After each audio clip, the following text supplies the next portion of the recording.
SZN. The Steve Dangle Podcast with your hosts, Steve Dangle, Adam Wilde, and Jesse Blake. Let's go! Okay, Friday, September 26th is not today's date. No. I was like, what? But it is the date of our first live show of the year in St. Catharines at the Course and Clubhouse. 5 HD golf simulators, 40 real courses that you can play on. But that's not the important part. The important part's we're going to be there live and you can eat food. Yeah. And you're also going to be able to get... I love both those. You're going to be able to get some triple bogey. Either their seltzers or their premium lagers. They have iconic cocktails as well, so it's delicious. So you might want to get that. $25. There are 200 tickets available, and it has sold out very quickly the last couple of years. So if you want to buy a ticket, it's in the link in the description of this video or audio program, and you can hit it up. We love starting the year off in St. Catharines. It's the best. It's just such a great atmosphere, and it is one of the sweatier live shows. You know, there's a lot of people packed into a small space. Jesse and I think are fine. I think it's you. Yeah, you watch the video while I'm there. I'm hot. I'm red hot. It's a very big venue. It's not a lot of people packed into a small space. It is because it's all packed into the one side. No, don't let him lie to you. He's lying to you. Sorry, continue. No, it's a very big place. It is, but when we do the live show, is it like 10 bays or something? It's packed on the one corner. Adam could be You guys climbing, know exactly what I'm talking about. Stop it. You could be climbing Mount Everest, and you'll be making small talk with everyone like, "Woo, what do you guys do to keep cool around here?" Yes, actually, it's one of the bigger venues we do. Yes, but you know that we're doing the live show in the one small corner of the venue. Yeah, you guys are being intentionally dishonest. Don't let them lie. That doesn't make it hot. It makes it a punk rock show is what it makes it. You could always keep cool with one of the fine drinks they have. The triple bogey. Menu, like triple bogey. Yeah, I like that. It's a lot of fun. We're going to have a great time. And ODR Hockey Heroes will be back so you can play some video games too. And of course, in Clubhouse, great place for staff parties, birthday parties, retirement, bachelor, bachelorette, and many, many more. So office party, the Dundees. You could host the Dundees. That's right. So listen, we're a week into football. We are starting to talk about people hitting the ice. NHL Media Tour is happening this week in Vegas or just outside of. I'm not sure if it's Henderson or actual Vegas. I don't know. We'll have to ask people that we know. I quit. But it's going to be interesting, and I think then the news will really start to pick up. But as far as what we had last week versus this week, it hasn't been the craziest weekend for like hockey news. Carey Price got traded. Yeah, which would have been a big deal 10 years ago. And then we knew Carey Price was getting traded. Yeah, we're talking about that. We know that there was some Rangers shuffling as well. I'm a bit confused. I was too. Yeah. Seemed abrupt and strange, but it's one of those things where I'm like, this is the calm before the storm type show. Oh yes, I got it. Yes, I got it. Yes. Rookie camps and all that stuff are starting up. So, it's coming. Something silly is going to happen, and it'll be the catalyst for the rest of training camp. Well, I think we'll start with the New York Rangers just because they're the New York Rangers, and I think they're one of the more interesting NHL teams because they seem to be a team with everything going for them. Yes. City, Original Six, make insane money. And despite what happened last year, I don't think they're bad. No, exactly. And yet chaotic. Yes. So yesterday, the San Jose Sharks put out a note and a thank you note from Ryan Clough, who's the assistant general manager. And then today he was named the assistant general manager of the New York Rangers. So that's interesting. And usually there's very weird. There's usually like a lag period, like there's a non-compete or something like that. But doesn't have to be. Doesn't have to be. Okay. I was confused by it because the timing's weird. Yeah, Jesse, yesterday you were like, the timing's weird. It's kind of abrupt, and I'm like, well, all I know about Ryan Clough is the way his career ended was because of the concussion issues. He was with the Leafs organization very, very briefly with the Newfoundland Growlers back when that was their ECHL team, and he left for the same reason. And I was worried that something like that had happened again. So when I saw he took up a position with the Rangers this morning, I was, I guess, relieved. for him, but also confused. I mean, it's good news for the Rangers. Do you have the statement, Adam? I feel like we should read it for the context, because the way the Sharks and Clow announced it, it seemed like it was troubling. That's why I was like, does anybody have info on this? Like, what is going on behind the scenes? And you talking about how he had concussion issues. That sounds like, oh my gosh, is there like something down the line? We found out he had CTE eventually. Like, I don't know. Like, what are we doing here? And then the next day he signs with the Rangers, and you're like, oh, so he's fine enough to work. He just couldn't work in the Bay Area. So he's assistant GM. Adam, if you want to read that statement. And the Sharks entitled it "A Statement from Ryan Clow." And usually when you do that, it's serious and scary. Yes. Recently, I had to make the extremely difficult decision to resign from my position as assistant general manager with the San Jose Sharks.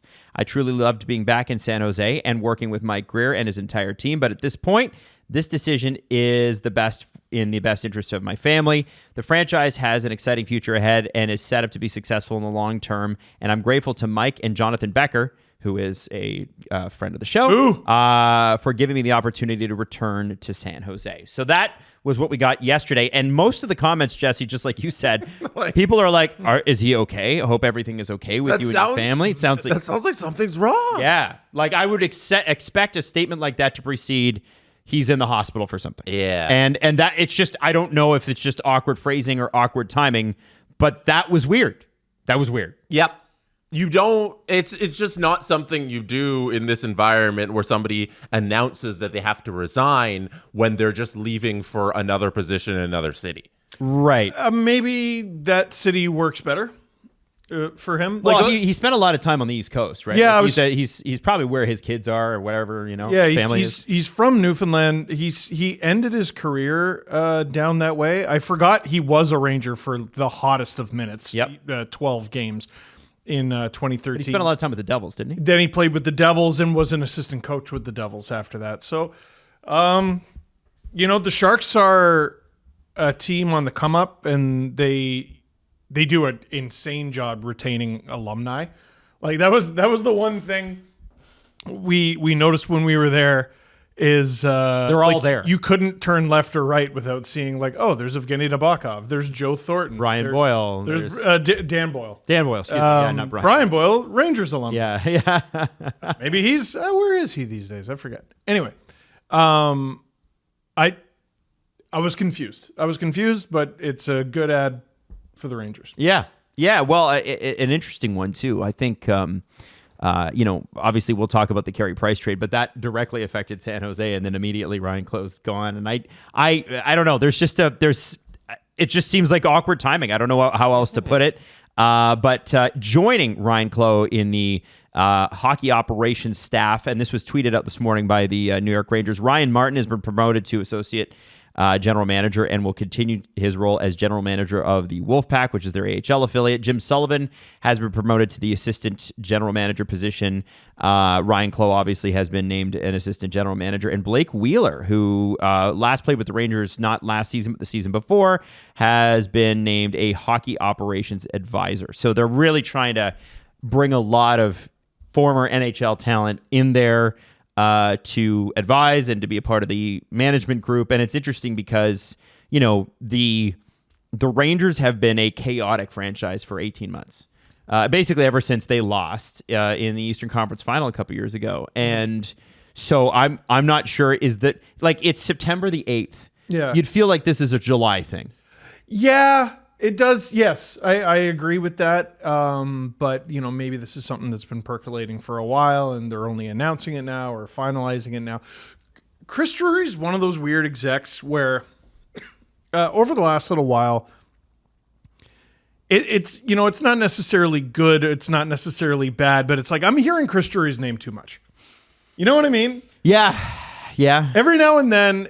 It was like when too much happens. Calgary was trading everybody, and it was like I'm hearing Craig Conroy's name too much. Yeah, and there were times where it's Brad Treliving or Barry Trotz or Kyle Dubas. Yeah, Kyle Dubas. Yeah, there are times that happens. With the Sabres, not to compare the Rangers to the Sabres, when they were making hires, you were like, well, is this a good hire? Is this a bad hire? I'm like, no. They needed living, breathing human beings.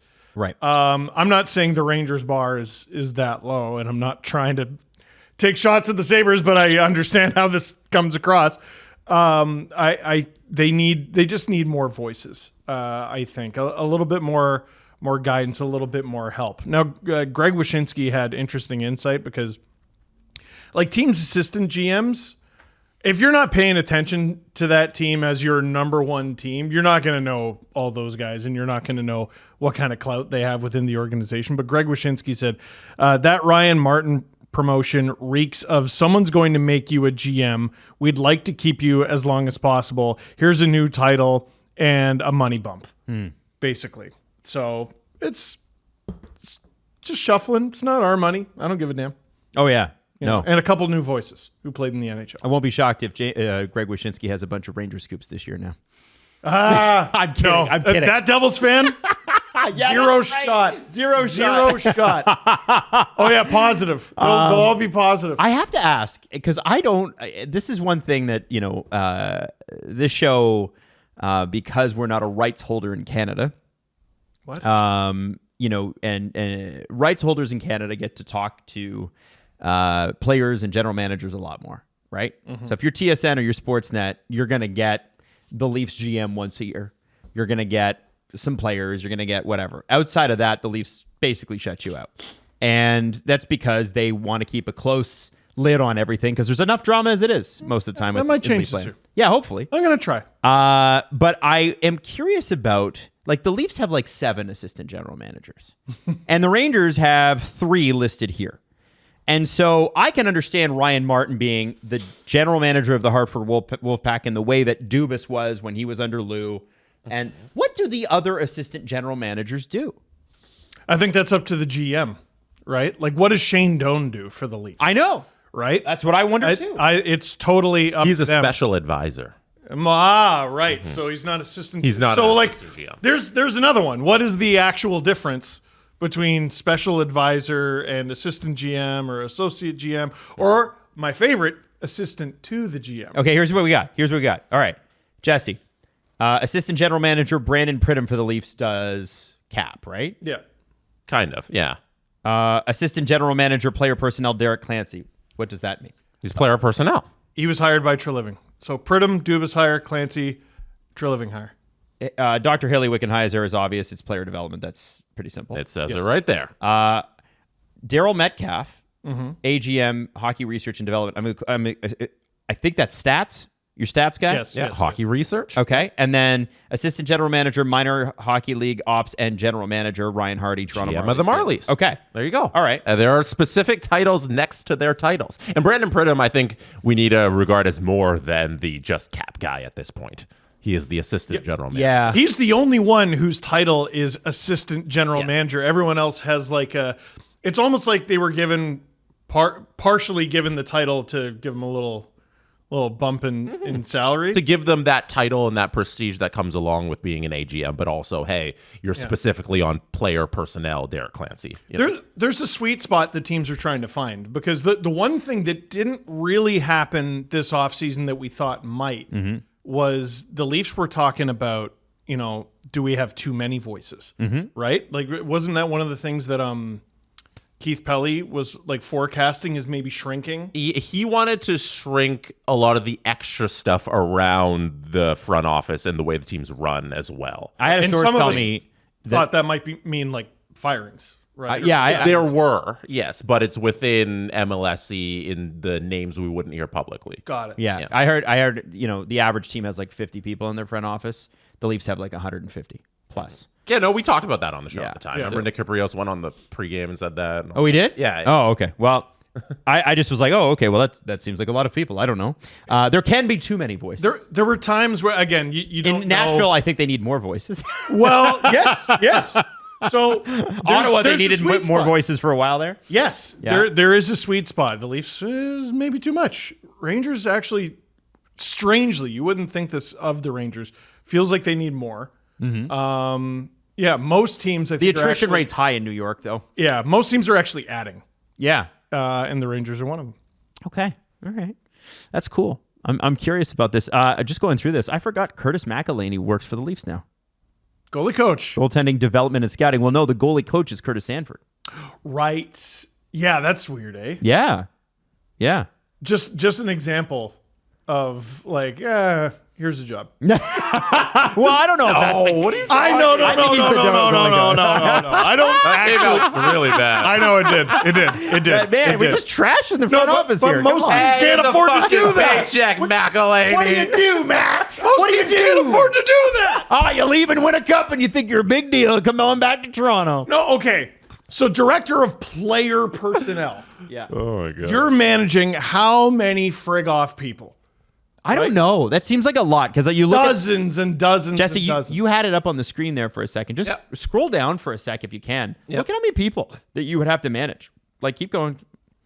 Well, Medical I was staff, thinking like the roster. performance staff, equipment staff, relations staff. Like the people at the top are managing all of these people. Yeah, but they all have their departments. Right. Like player personnel refers specifically to the people who are in charge of the players. Right. You know, and then you got player development, which is more the research-based staff. And then you got like, that's Haley Wickenheiser. And then you got the hockey research, which is Daryl Metcalf, who's talking about the numbers side of things. So everybody's got their little wing. But there are, like you said, a lot of people who work within MLSE. And it's not like that in other organizations. Yeah. You know? The other hockey front offices operate a little more lean than the Leafs do. So the reason I was making that point, so they have a director of goaltending. Mm-hmm. They have the Leafs have a goalie coach. The Marlies have a goalie coach as well. It's Hannu Toivonen. Yeah. So they have a manager and 2 coaches for like what, 6 people?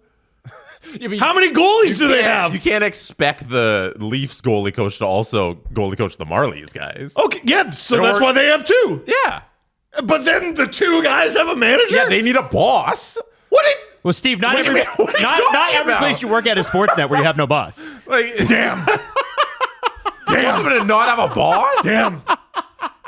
That was so weird. It's That's weird. one of the most surreal- That's why you need a chain of command, as Yeah, Jesse like points what? out. All right. You see? I'm just He's saying. like, let him fucking do it. No. Let I'm them just make videos saying. from their house after the game. That know what? seems like a Fire luxury. Curtis McElhaney. Yeah. No. We're getting shirts. I'm just Hashtag absolutely fire McElhaney. no. New was shirts. absolutely not. You know, Fire it went so well McElhaney. the first time when we let McElhaney go. Well, Can we title the show, Steve? Can we title the show Fire McElhaney? absolutely not. Call it Mac is back. Yeah. Awful. I don't know why you want this man to not have a job. Assistant General Manager Laney. You're really fighting for him to get fired. No, I'm just saying it seems like a luxury that. Do you think He deserves do the to be Blue Jackets employed. have that? Probably. Let's look it up. Let's look. I've never heard of a head I of don't think they goaltending. have that many. Why are you picking on the Blue Jackets? No, I just don't think they It have was- that many. You know what? I shouldn't have. I should have said Sabres. They were right there. Yeah. But I've already given them a shot. All right.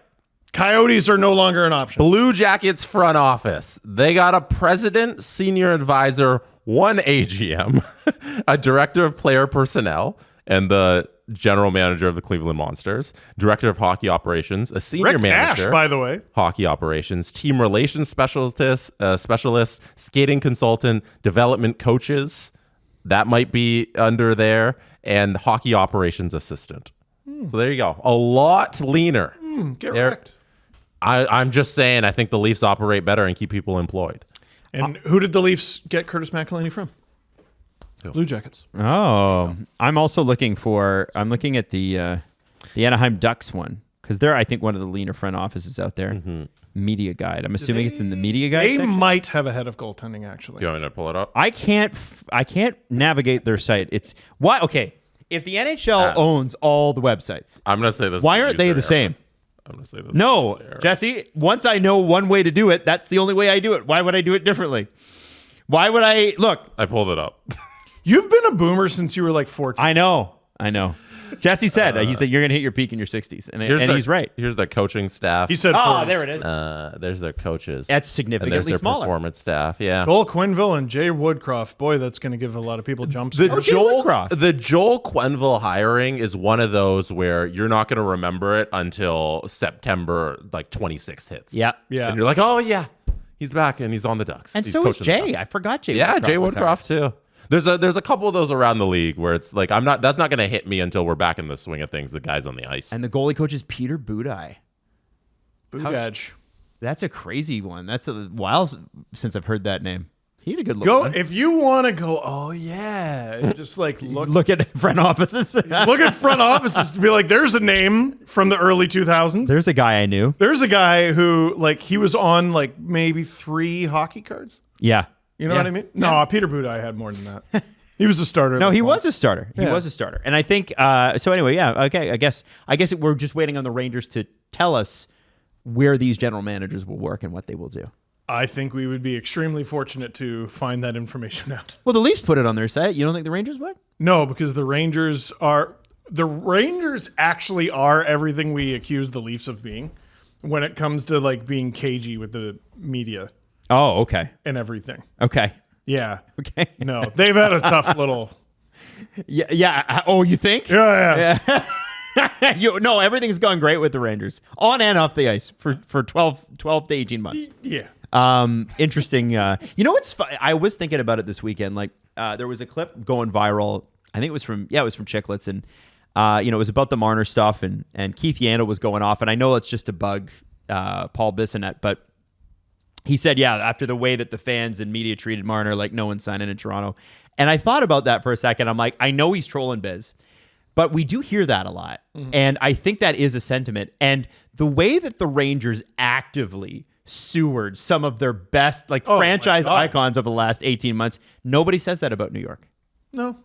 Well, I guess and we're going to see, right, with Panarin. I think that's going to be the big litmus test for the Rangers. And, like, can you retain somebody after all of this drama? Mm-hmm. Does Panarin stick around? Yes, but the narrative is like, well, it's the Rangers, and they'll always have enough money to do whatever. All right. But I'm excited to see how that narrative upholds during this turmoil. It'll be... Yeah. I have a hard time... You know what's funny? Even when they were bad, they did not behave that way. Like, and I'm not talking about like when they still had Henrik Lundqvist and we're like, hey, we're going to be bad now. And they were bad for like, I don't know, 6 months. The letter. Like, yeah. That era. The letter. I'm talking about like early 2000s when they threw money at everybody. When they had like Eric Lindros, Bobby Holik, Pavel Bure. Darren Fleury, Valerie Kamensky. Man. Their roster was juiced, and they stunk. Yeah, Yager Bure. Yeah, that was crazy. Those were crazy years. They just didn't behave like it, right? No, they didn't. So, like, for them to do, even when they announced, "Hey, we're doing a rebuild," it lasted 45 minutes. Yeah, exactly. I mean, that is the benefit of because being rich in New York, I hear is pretty great. Yeah. I am neither rich nor living in New York, so I can't relate. But I'll have to take your word for it. But I've heard that it's pretty fantastic, and so maybe that's the thing. It's like it's New York, baby. Go and enjoy. I kind of want to go back. What, to New York? Yeah. Why is that? Because you want to go. I want to finally see a Rangers. I want to go to the inside of Madison Square Garden. Okay, here instead of just being on the outside. Here's what we got. Okay, Rangers roster 2004. Bobby Holik, Mark Messier, Alexei Kovalev, Martin Ruchinski, Brian Leach, Matthew Barnaby, Eric Lindros, Peter Nedved, Jaromir Jagr. I'm just trying to think. Valimir Malikov, who back in the day was unreal. Anson Carter, Boris Mironov, Jamie Lundmark was a great player. Like Jamie Lundmark, some good players. If we were at the bar right now, the whole table would have gone Jamie Lundmark. And they also had no goaltending that year, no Mike Richter that year. I don't even remember if the 2004 Rangers were bad. UC Marketing had a 913 save percentage. They did miss the playoffs. Well. But think about that with Jagr and I think Bure had just left like the year before. Maybe. Yeah. So like it was a crazy roster. I'm just throwing that out there. Yeah, everybody. that roster is not supposed to miss the playoffs. No, certainly not. Okay, so I just wanted to. We had to hit that. Now let's talk a little bit of Carey Price here because he was traded. Yep. And what I don't understand about this particular trade because it was to the friend of the show, San Jose Sharks, the entire organization, friend of the show. Yes. I don't understand it. So Carey Price's contract was moved to the Sharks for Gannon Laroque. Now, Gannon Laroque is not going to play again, it looks like. No. Carey Price, we know, is not going to play again. Carey put out that thing this weekend. He's like, I'm still a Hab for life, but he had a teal Habs jersey, which I thought was hilarious. Yes. Why did the Montreal Canadiens do this deal? Why did the San Jose Sharks do this deal? Because there was a 5th round pick in next year's draft included in this, and very little real money that actually has to be paid out by the San Jose Sharks. Why take on this cap space? Why chew it up? Why bother? You want to do it? I can do it. Yeah, you do it. Okay, so it seemed like you wanted to do it. the San Jose Sharks do this. One, the real money thing, it matters. The bonus that was paid to Carey Price a couple weeks ago makes things easier with the money because he was owed about $7.5 million in actual payroll this season to be paid. $5 million of that has been paid out already. So that 5.5 actually was paid out in bonus. So there's $2 million left that needs to be owed to him. And that $2 million, 60% is covered by insurance. So the actual money that the Sharks have to pay Carey Price is less than $1 million, around $800,000. So it's a bottom pairing right defense. It doesn't matter. It's a accounting error. The amount of money they have to pay is actually even less than that. Okay. Because Gannon Laroque makes money. Oh. Right? So the amount of money he makes from Puckpedia, I believe his base salary is $775,000. There you go. His cap hit is higher than that because he has a performance bonus, which I assume he's not going to hit on account of he's not going to play. So you're also saving the money on Gannon Laroque's payout. So essentially it's $0 that the Sharks have to pay Carey Price this season. And the Sharks need that $10.5 million on their cap hit so that they can trade players off of their roster this season. Yeah. They need to hit the floor. Oh, so they can maintain the floor. So they can. Because they're at the floor now. They're above the floor now. Yeah. They're good now that they have Carey Price. So if they want to trade guys, they can. If the Sharks want to go throughout this season and move some of these veteran pieces off of their roster and dump salary and just get prospects and draft picks back, now they have that ability without threatening to go under the $70 million cap floor. Is it $70 million now? It's $70 million, which is quite high for Coyotes a Sharks team that doesn't want to employ guys this season. They already have Logan Couture rebuild for 2 more years at $8 million though.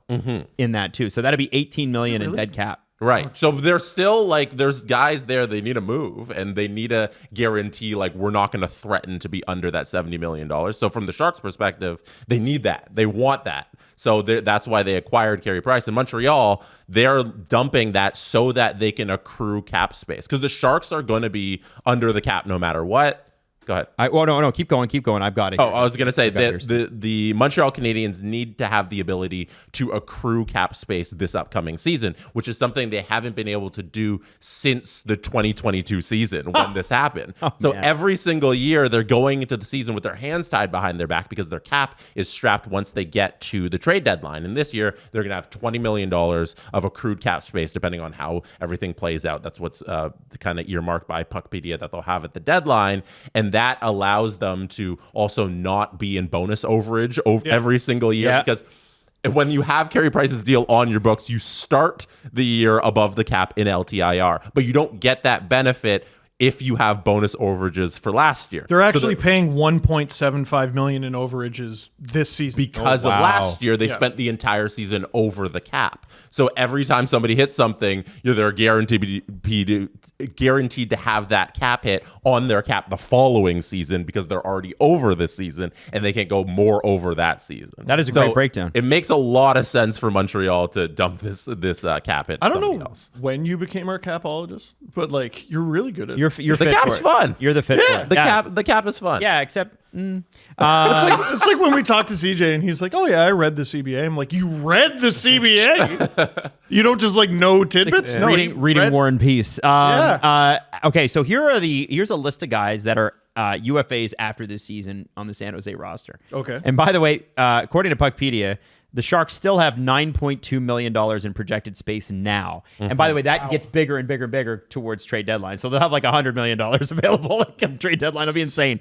But Alex Wenberg, $5 million. He's on the last year of his deal. Worth mentioning Barclay Goodrow. I don't think anyone's taking this deal, but he has 2 years left at $3.6 million. Oh, you're nuts. At the trade deadline? For a couple playoff runs? Yeah. He feels like a Treliving guy, actually. Somebody's going to convince themselves he still got it. Yeah.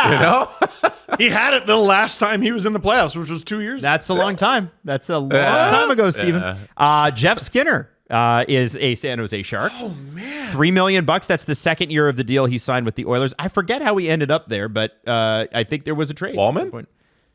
No, he was because he was on. Yeah, he was in I'm the. on it. I have no idea. You don't have to. Be I was on just it. thinking of the most recent deal. don't have to. I'm on it. Just click his name out. I know that's what I'm doing. I'm on it. That's why Just click Steve's it. like, I'm on. Literally, it. just click his name. I did. And then his transactions are there. Signed a 1-year contract. Oh, so he only signed 1 year in Edmonton, and then he signed with San Jose There you this go. summer. I gotta beat $3 you million up. bucks. Jeff Skinner, as I mentioned, $3 million bucks. Adam Gaudette's got 2 years at $2 million. Carl Grunstrom, Leaf great. 1.8 million. He's a UFA. Ryan Reeves, Leaf great. 1.35. He's got a year left. And you have to think with Ryan's probably his last year. Delandria and Kurashev are both RFAs. I would think both will re-sign. They got Kurashev? Yeah, they did. Okay. Nick Leddy is a San Jose Shark. Okay. I don't And- remember the deal. $4 million bucks. I'm lying. I don't remember this happening. I don't remember. He signed that contract in St. Louis and then was traded there this offseason. I bet. John Klingberg signed with the San Jose Man! Sharks. $4 million bucks. That's the same thing as like the Quenneville head coaching. Yeah, you're like, what? We're in. Klingberg. Oh, yeah. yeah. Season. July. Yeah. Mario Ferraro, $3.25 million. Now he's a valuable piece. I would think the Sharks are going to hang on. I think like the opportunity was last trade deadline because there's rumors that they're looking to move him, and then they're like, no, let's just keep him. Yeah, so I think he's there to stay. Yeah, because you might need a Mario Ferraro. Yeah. You might be good in a year. Yeah, player. Dmitry Orlov is also there. He was traded, he signed. Signed there. He had a brutal playoffs with Carolina, but has been a pretty steady defenseman. Full no move this year, and then a partial next at $6.5 million bucks, and he's 34. Timothy Liljegren is in the second year of the 2-year deal he signed with the Leafs that never played on. $3 million bucks. He's a UFA for his first time next year. Vinny Desharnais is a San Jose Shark as well. The whole roster is, oh, yeah. Holy cow. And he's a UFA, $2 million bucks. Shakir Mukhamadullin, $1 million bucks this year. I believe he just signed that extension. He's an RFA. And then Jack Thompson is the other one that's listed. He's 23 RFA Noted next year. guy who scored against the Leafs. Yeah, he did. Yeah. He sure did. And then in net, just because I want to complete the circle here, Nedeljkovic is also a San Jose Shark. Oh, yeah. Oh, man. And Yaroslav Askarov, who spent a lot of last year Yeah. injured, unfortunately, and I think probably starts the season in the AHL with the Barracuda to make sure. But they only have Carey Price, Alex Nedeljkovic, and Yaroslav Askarov No, I listed. think he's in the NHL this year. Okay, there you go. Yeah. So- And on the Montreal side of things, the cap space, like that's the big driving factor. Now that you have $4.5 million in actual cap dollars, and you don't have to do your funny math every time you're trying to do something. And that 5th round pick that they gave up means so little to the Canadians. I know. Oh. This season in this upcoming draft, they have a 1st, 2 seconds, a 3rd, 2 4ths, a 6th, and 2 7ths. They don't need it. They're not going to think about that. I think 5th they're ever okay. again. Yeah. If they want, like, there's about to be 1 million players on waivers. Like, they could steal some of them. They could go they out. can like, now do those things. Yeah, like I was saying, there's going to be someone who's going to do something interesting during training camp. The Habs are a top 5 candidate. Yep. Now. Hey, Yeah. an interesting net with the San Jose Sharks. 10% of their cap is in retention and buyout and cap charges. So 7% of it is there's 3 buyouts on their roster. One of them actually tweeted about it this weekend, and it was very funny. Did you see that? Classic. Yeah. Mark Edward Vlasic, who is a Sharks legend, said, "Oh, Carey, we just missed each other." That was funny. Very funny. $4.66666667 Boo. million dollars. And Marty Jones. I didn't know Martin Jones still going? is on a buyout for this year and next at 1.666667. Wow. This year and next. Jeez. And then Nikolai Kizhnov? Oh, Najov. Najov. Yes. You're Yes, saying yes, like I've heard of this everybody- person. Oh, I have. Everybody Big, knows when that happened. Yeah. I think right-handed defenseman. Nah, he's a lefty, sorry. Oh, well, he had to go. he had He a gets wrong. he had a good 50-50 season. shot. No. He had a good start to his career, kind of petered out. Okay. And then so why did he get bought out? Well, he petered. Because he petered out. He didn't Nikolai, he petered. All right. And then retained. Name the 2 guys retained. Carlson. Yes. That's a How many more years? Oh my god. That's 5. Well, it's only the remainder of his contract. How many years does Eric have? 2. Yep. Okay. $1.5 million. Who's the other guy? He was a Shark for a long time. He was. Captain. What? Am I right? Wait, you know the answer? Yeah. Steve, guess it. Guess it. He was a captain for a long time? No, he wasn't captain. He wasn't captain. wasn't He was captain. he did wear an A, but he was not the Wearing an A. captain. Because Logan Couture was the captain. Yeah, I was like, that's like 3 guys. Friggin' help me. Ooh. Trade deadline. Bob McKenzie pulls up to the TSN desk and goes, "Wham! Here's the deal of the deadline 2 years ago. Not last deadline, but the deadline before. The Sharks? I have no idea. Deal of the deadline. Deal of the deadline. I'm blanking, man. Tomas Hertl. Ah, son of a gun! And they have to pay him I should have had that. 1.3875 until 29.30. But they got a lot back for that, so that's pretty solid. So you're saying the rebuild might last a bit?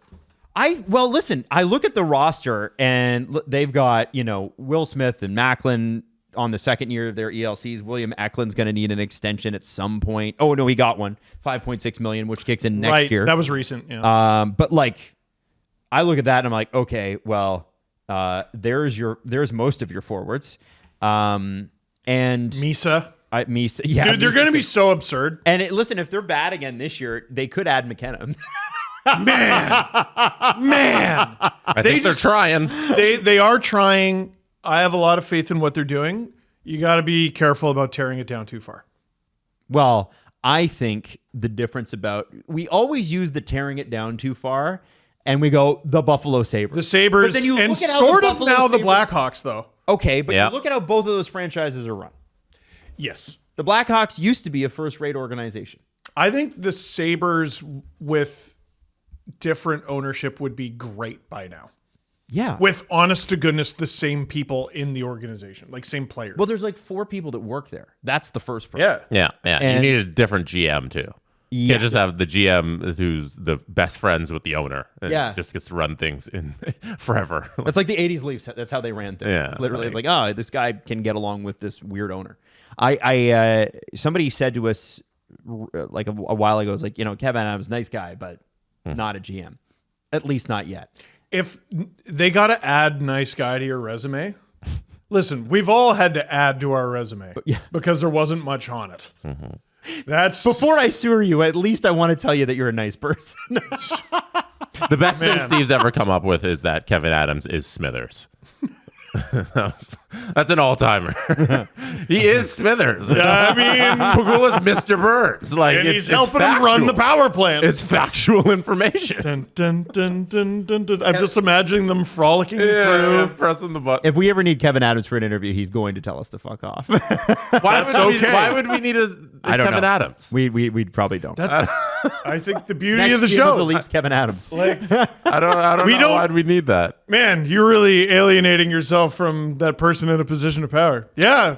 I don't know. Fuck them. Like, that's not what the show is. Can I tell you, Imagine. It's the fan show. people always say, when they start a podcast, it's like, well, what guests? How do you book guests? I'm like, when do you ever hear guests on the STP? Ever. We just don't have them. And I'll tell you when. It's fine to have guests. You just can't rely on them. No, exactly. I'll tell you when I realize, I'm like, we're, and this was early on. We're gonna just have to do this because we can't really have guests. We tried early on to get a guy from the Boston Globe, I think, on. Oh, yeah. And what happened back in the day, I don't know if this is still the case, but when you used to make appearances at radio stations, if you were like a reporter or an insider, the radio station would pay you. And it might be a couple $100 or something like that. But if you did enough of those appearances, that was some really good side hustle money. And the radio station was getting something out of it because they were getting your expertise and they should pay for your labor, right? Yeah. Now, what's happened with radio and with media in the last 10 years is last 15, they've gone, yeah, what if we just didn't? What if we just didn't? And do then that? people in a lot of cases going like, what if I just didn't listen to the radio? Yeah. And so it's a bit of a drowning circle here, but that's where we're at. But I remember we asked this guy from the Boston Globe. I forget his name. I can't remember him. I don't. Gray hair guy, whatever. I'll leave it. But he wanted like $500, and we were like, yeah, like we don't have $500. I don't think he said 500, but I think you're conflating two stories. Am I? Because there was a guy who, honest to God, he probably gets like half a dozen interview requests a day. Mm-hmm. And he finally had to be like, my price is $500. Leave me alone. Yeah. Which that one I understood. This person was not that big a deal. Okay. And I was like, they all were right. still asking some significant. No, they just wanted me to go away. Yeah. Oh, which is fine. That's fine. Lots of people want me to go away. That's okay. Let's just say go away though. You know what? There you go. Let's get into the BetMGM big story. We had some unbelievable games to start off the NFL season. And specifically, a couple of them came down to like the last few minutes. Steelers-Jets game was crazy. It was exciting. It was fun. There was no defense. The Bills-Ravens game, which Amazing. could be a Super Bowl, like, yeah. should be. Those are probably the two They best teams. can't. They are both in the AFC. That's what I mean, is that like they're going, Doesn't it should matter. be. They're the two. And by the way, That's my they're the bet. teams. If you want to bet futures on a Super Bowl winner, they're the top two teams right now. The Bills at 7, and the Ravens at 7.5, and the Eagles are at 8. Wow. So, Jesse, do you bet on any of those to go and win the Super Bowl? Obviously, you can't bet on the Bills to win a Super Bowl. I think right now with the Eagles at the third best odds, like you're probably getting a little bit of value there if they just go along the season and they end up 14 wins or something ridiculous. That price is only going to go down. Like it won't be at 8-1. And the Bills, you don't want to take a team at their peak. You know, you want to take the Bills after a week when they lose to like the Dolphins, and then you're like, that loss wasn't real or something like that. So right now is not the time to take the Bills, but I think the Bills could win the Super Bowl this year. That's why I'm going Ravens. They just yeah? lost. They just lost. You think Lamar's got a chance? Yeah. I don't think there's any way the Ravens win a big game. Yeah, well, Like, all they do is lose the big game. Derrick Henry is on my fantasy team. So Is this second year in a row you've had him? yeah. Yeah, Well, you because just- he was so damn You good know last your year. guys and you just like them. You Yeah, get just them. I got a lot of repeat guys. Yeah. No, but like that's a good player to have. So, yeah, because they weren't volatile either. Like they were just sort of consistent. Oh, would you take this? The Chiefs have been to 3 straight Super Bowls. They've won 2 of them. They're at 13. They are 1, 2, 3, 4, 5th on the list. They looked really bad against the Chargers in Brazil on Friday. So if you think the Chiefs are still the Chiefs, like now's the time to jump on that. Do you think they're still the Chiefs? It's tough. It's tough. Tough, yeah. Okay. Yeah. All right. Interesting. So I'm going to go with Jesse's not taking that. Now, here's the deal. The Bills game last night, I think with like a couple minutes to go or whatever, the Bills' chances of winning the game were like less than 2%. The Ravens' chances of winning were 99.1. Yeah. Okay. There you go. Yeah. And They were down. It was 40-25 with less than 4 minutes left. Josh Allen is a machine. Yes. Jesse, if you're live betting a game like that with that, with a spread like that, how do you do that towards the end of a game? So if a game is tightening up or something like that, or you feel the momentum shifting or whatever, what's the best way to attack?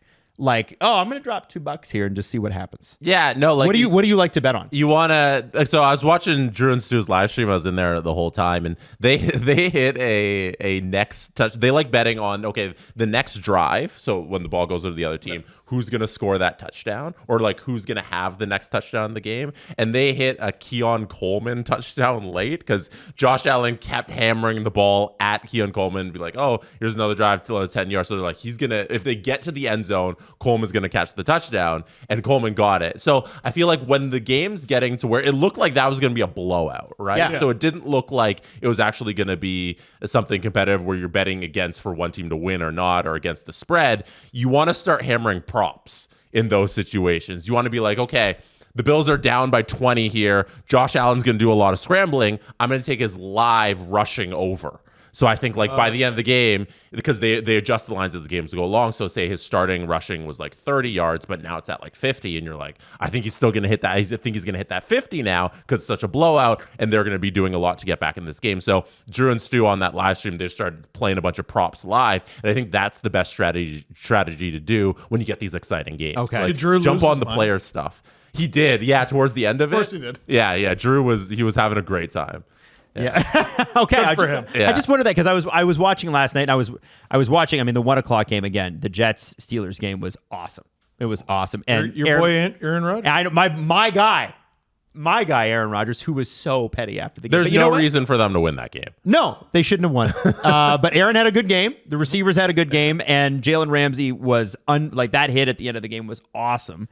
I look at that and I'm like, okay, for instance, Jesse, if Chris Boswell is, or any kicker, but Chris Boswell's a great kicker, you have him lined up to kick the longest kick of his career by 10 yards. Just 60, right? 60, and I think his previous was like 52 or something Right, like that. right. Whatever.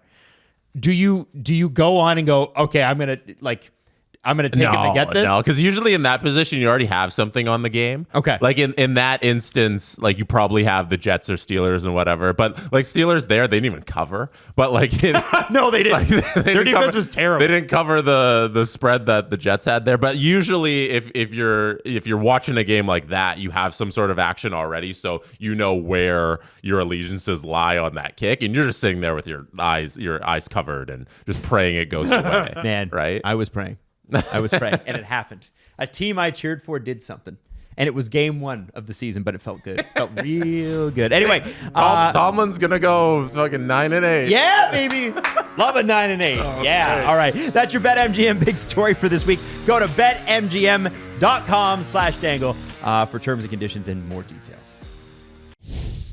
One thing I should have spent more time on is the guy that was being traded for Carey Price, and that's Gannon Laroque, who will always be able to say, I was traded for Carey Price. And that's a pretty big accomplishment in life. Yes. But, Jesse, you have more to say on Gannon. I wanted to bring up Gannon Laroque because there's not going to be another time in our lives we get to talk about Gannon Laroque. Okay. And Gannon Laroque is special to this podcast because Steve owns a Gannon Laroque jersey. Yes. What? It Yes. might even be game worn. I'm not pretty sure. sure it's game worn. Yeah. He wore number 28 when he was actually playing for the Sharks, but last season he didn't play for the Sharks, so I think they made a jersey for him, and it's number 29. And I've seen one photo of him in a 29 jersey, so I know it exists, and he's been in a 29 San Jose Barracuda jersey. He never played in the NHL, but it looks like his career's over because of a bunch of injuries that he's been dealing with. But maybe he works his way back to some sort of playing level, but right now he's not playing hockey. But Steve, why do you have a Gannon Laroque San Jose Barracuda jersey? Because when we were in San Jose, I hope you have the photo. Yeah, I'm pulling it up right now. Awesome. When we were in San Jose for the Barracuda game, we got to do a puck drop. And we were all given different jerseys. I got a white Barracuda jersey. Adam got a black one. Jesse got a gray one. We all got different ones. And I don't know where they got these jerseys from. Maybe they just went into their office and they pulled 3 ones at random. But they gave me a Gannon Laroque San Jose Barracuda jersey. This. And I wore it for the ceremonial face-off. Right there at center ice. Yeah. Look up, Steve, you friggin' idiot. Look up. There's a big frig off camera. There you go. Oh, yeah, Captain Halfbeard. So this jersey that Steve is wearing to drop this puck is a 29 Gannon Laroque jersey. Who do you It's got, a 1 Jesse? of 1. Oh, I It's know. like, that is how many people on earth can say that they have the jersey of the dude who was traded for Carey Price? Yeah. I don't know if Gannon Laroque has that jersey. How many games did he play with the Barracuda?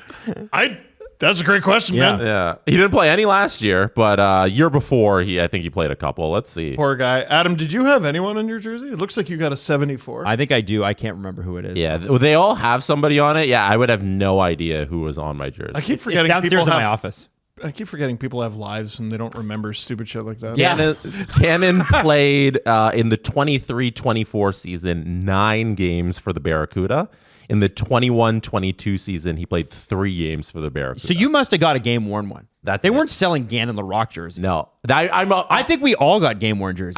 I'm like 90% sure that that's a jersey that's made for Gannon Laroque. We got to text Ryan. We got to text Ryan. Yeah. Barracuda. So I actually got 2 jerseys last year that I think might be game worn. And like I didn't ask for them. There's Gannon Laroque, who they just gave it to me and I wore it in that photo. Then, so when we started doing the Oh Wow videos, I just started going around the OHL and like asking for memorabilia and like jerseys to put in that little shadow box. Sure. And I asked the North Bay Battalion for a jersey. Yeah. They send me this beautiful, like the material's thick. It's definitely like, there's no way it's a fan jersey. Yeah, because they are thicker and Yeah. meatier, right? There's like a... And the other thing is the jersey is not a North Bay Battalion jersey. It's Brampton. It says Brampton on it. And the name is Clark. And I looked it up and it's a guy named Matt Clark. And he's a second-round pick of the Anaheim Ducks from 2009. And he actually did play 9 games in the NHL with the Ducks. There's no way they just pressed this jersey and held onto it for more than a decade. I think I might have a game worn. That's great. Matt Clark jersey. I like that. Add it to the list. If you're a pack rat like me, Adam, you would hate this. Oh, You hate every part of this story. Yeah, this is not for me. But me, I'm like, yeah, give me the niche. I would love to know what niche game worn jerseys people have. Like One of the players best- that you're like, there's no way anybody knows who this is. Do you know about the Williams jersey? No. Jeff Veillette, one time at like a Marlies equipment sale, bought a Jeremy Williams jersey because the Marlies had Jeremy Williams and they misspelled it with 2 I's. So they W-I-I. put it for sale? Yeah, That's and cool. he owns a Jeremy Williams jersey. That's funny. Yeah, my theory with your Laroque jersey is that they had it there for him in case like he came back or he could Right. play last year, but he never did. So that's why they just gave it to you. It was ready for him to play in the game, but I don't think he ever played in it because he didn't play for them. He only played 9 games in the 23-24 season. He didn't play any time last year. So I think it's game ready, but not game worn. Gannon, That's just my theory. If you want it back, it's yours. Is he from Quebec? He is Edmonton, Alberta. I was gonna say, I hope someone gives him a Habs jersey. What position does he play? D. Defense. Hey, let's go. Let's go. Love that. I love that. Yeah, so Montreal fans, you didn't get a prospect in this deal too. He's probably never going to report. Yeah. Everyone's like, what are the cap implications? What's the draft pick? And my first thought was, I have that guy's jersey. I thought, like, we're never going to have a chance to talk about him ever again. No, So, yeah. but we took our time. We took our time to talk about it. I'm glad we did. This is easily the most in all of media anyone has discussed Gannon Laroque on his side of the Carey Price. Not even TSN Montreal is talking about that. TVA, Yeah. RDS, none of them. No chance. No chance. I want to mention a couple of things in Montreal. The first thing, obviously, is the passing of Ken Dryden. That is listen, Ken Dryden is as close to a polymath in Canada as you get. This is a guy who lost less than 100 games over 10 years with the Montreal Canadiens. And as soon as he stopped playing, they stopped winning. 5 straight cups to finish out the 70s. And, what's amazing about him is during that time, like early on in his career, he basically said to the Montreal Canadiens, you know what? I know you drafted me and I know I'm really good at hockey, but like, I just want to be a lawyer. And so got his law degree while he was playing. And then immediately, once the 10 years were up, he still had gas in the tank, but he's like, nah, I'm going to be a lawyer now. And then he was a senator. And then he was, he was the president. Not an Ottawa senator. No. Like a In senator. the government. Yeah. He wrote books. He was the CEO of the Toronto Maple Leafs for a long while and had a really big part in their turnaround and resurgence at the end of the 90s, along with Pat Quinn. Didn't just write books. Like, The Game is considered one of the best books in all of hockey. Yes. Yeah. And he wrote a book about Steve Montador and his concussion syndrome issues. And what's amazing about that book is he dedicated it to one person, and that's Gary Bettman. And what's amazing about that story, and Ken was on Agent Provocateur, I think it's season 2, and we posted some of the links on our SDPN channels this weekend. He and Gary were good friends. They were very cordial, got together, and Ken wrote the book, published the book, sent it to Gary, and Gary never spoke to him again. And wow. And because I think the NHL knew that they had some pretty significant at the time. They thought they might have pretty significant legal responsibility. It didn't end up being that way. The judge ruled in the NHL's favor, but Ken was so notoriously disinterested in talking about the achievements of his career that he really wouldn't do it unless he was talking about his books that he was publishing. And so he did The Game, which is, a must read, but he also did the 1972 Summit Series from his perspective. The series. And that is required reading as well. And that was the only way that you could get him to come on and talk about his career because he was so brilliant with the game, but he was so brilliant beyond the game that he was like, I'm bored of that. I don't want to talk about that. Like, whatever. Like, what more could I possibly add to that discussion?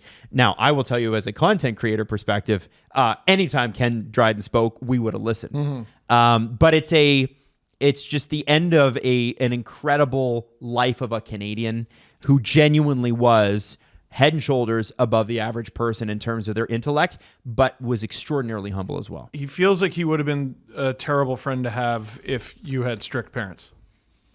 Why? Well, Ken would have done it. Oh, you're right. Oh, he's in the NHL. He's one of the best players ever. Oh, he made Team Canada. Oh, he's a clerk at a law firm. Oh, he's a lawyer. Oh, he's a senator. Oh, he's the president of the Leafs or the GM of the Leafs or both. Yeah. Absolutely. Oh, he's a best-selling author. His resume. Imagine being Ken Dryden's sibling. Yes. His resume is genuinely cartoonish. Yeah.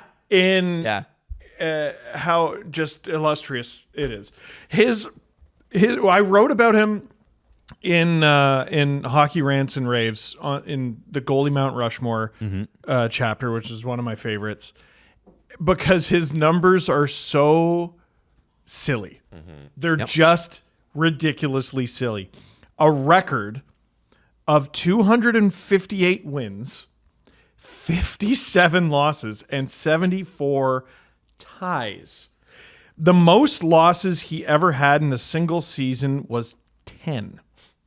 He had 10, and it happened twice, including the final season of his career.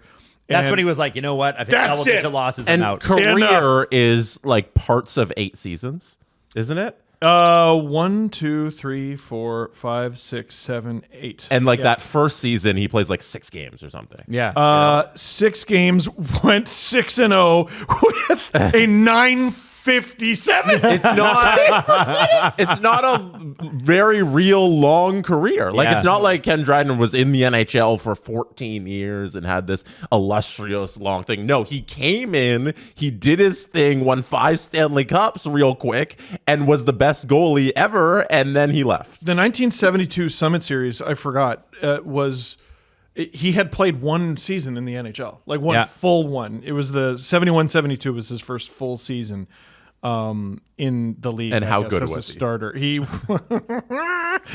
was 39, 8, and 15. So he was nearly twice as likely to tie than lose. With a 930 save percentage, 8 shutouts. The man had only 5 more losses than assists. Wow.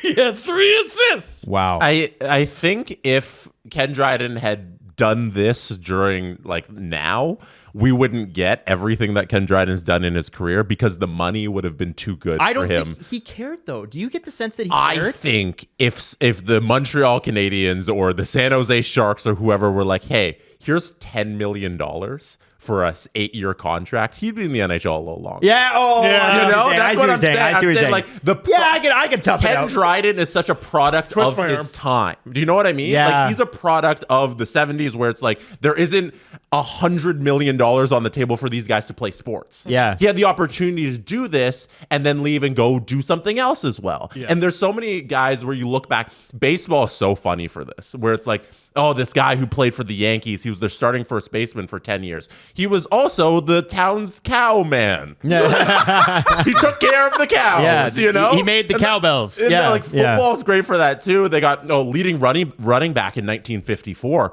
He was the town council as well, you know? Yeah. He also taught math. You know, like that's how it was back then. But I feel like he's such a product of his time. He's such a special human being. Yes. I mean, like when he played, the NHL guys would have just been like 10 years removed from having a summer job. You're absolutely right. And so I'm just looking at his Wikipedia page here. I forgot this part. So the worst trade in NHL history was conducted by the Boston Bruins, but it's not Rask for Raycroft. Right.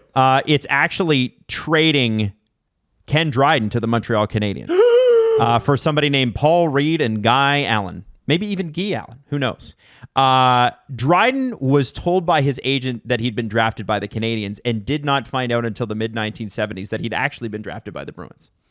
What? That's hilarious. and it's funny. Rather than play for the Canadiens, because he was drafted in 1964, he pursued a Bachelor of Arts at Cornell and played hockey until his graduation there 5 years later. When he played for the Cornell Big Red, he won 76 of 81 starts. Like, it just doesn't seem real. Absolute none of it seems real. Lunacy. In his first game, the Canadiens won 5-1 against the Pittsburgh Penguins, who sucked. And he stopped obviously 35 of 36 shots. So this is a guy that just whatever he did, he was great at, and I think deserves, any of the. I'm sure the first Hockey Night in Canada of the year, Ron McLean's diving right into a Ken Dryden thing.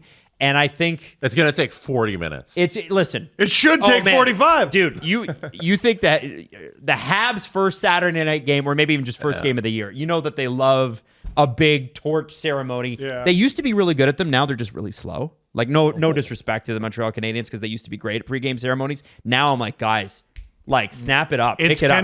Ken Dryden, take your time. That's a hot take that I don't know if a lot of people are going to be on your side about. With Ken Dryden, you take your time. No. They're good. It's going to be exemplary. Yeah, what I meant previously, Jesse, is remember when we were at our live show last year for the Leafs Canadiens first game where they shut him out. Yeah, when they shut him out, Sam Montembeault stopped 41 shots to the chest. 47. The Canadians were like, it was like 40 different things coming out. There's a tour. Oh, here's Nick Suzuki, and here's blah. It was annoying, but this will be amazing, and that I think can't miss. I think a lot of Montrealers like that, I guess. Well, the long drawn out ceremony. I know, but if it means something, it's like, this is just the start of the year, and we're going to take 40 minutes to soak it up. How about this? Start the game on time and back time the ceremony. Yeah. Ken Dryden, though, you can take as much time as you want. Do you want to play some of Agent Provocateur? Sure. When he was on? Let's do it. Almost all of the players, Alan, that you represent now and those that you will represent in the future, they've come up in minor hockey where none of this is a factor. I mean, you go to the rinks, I go to the rink. We have two grandsons who are 14 and 11 who play minor hockey. They live in Connecticut. They play hockey in the Northeast. We're able to catch their games streamed. We watch them play. None of this stupid stuff. They play like crazy. They skate like crazy. They pass like crazy. They do stuff that is unimaginable. That's the nature of today's game. That's where the possibilities are. That's the future game, not the one that many people in the NHL offices or in the PA offices are the former players who played the game, who are that wonderful voice because they played the game. The problem is they never played this game.